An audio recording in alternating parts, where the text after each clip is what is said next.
you've told me before about some spicier moments in prison related to riot gear, etc. Were there, and not in the new COVID term of a lockdown, were there ever like riot prison lockdowns where you had to gear up and go to war?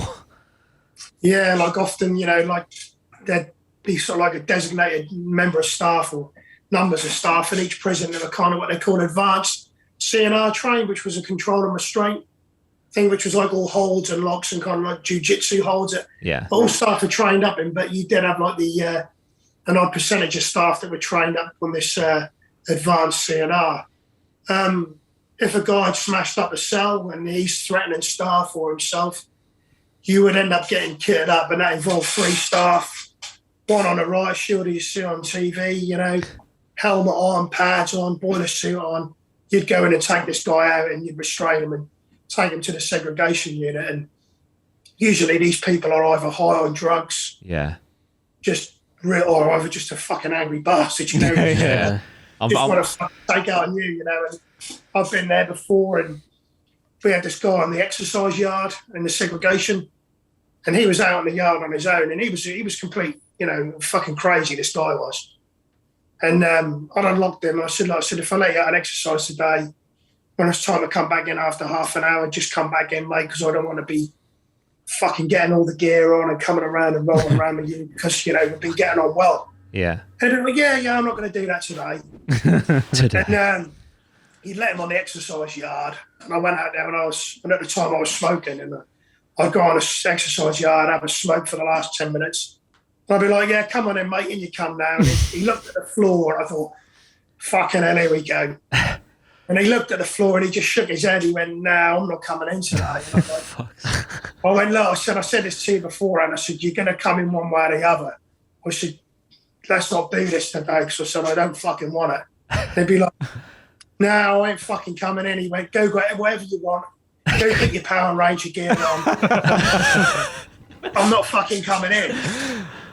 So I basically locked this guy in the exercise yard, make the call to the superior, the senior. I just said, look, he's not coming in.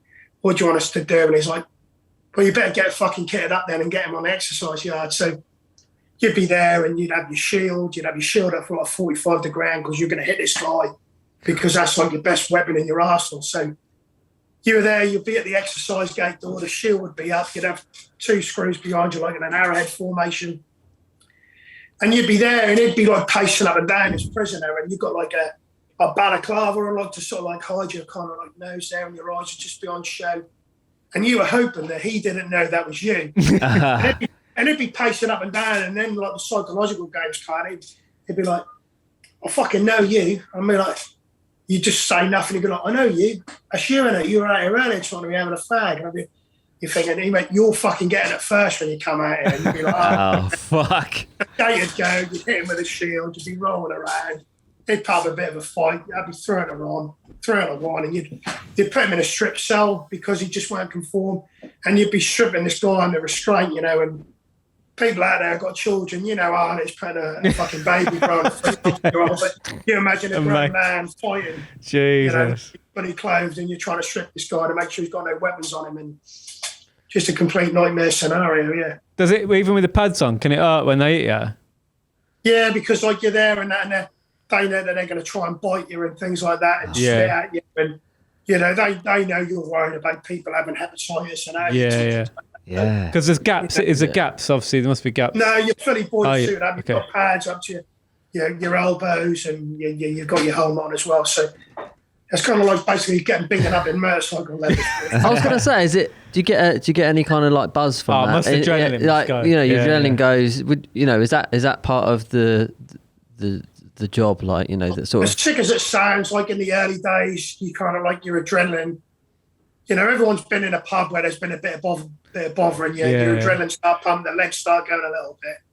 And that was like that for a few years, but in the end... you get used to it.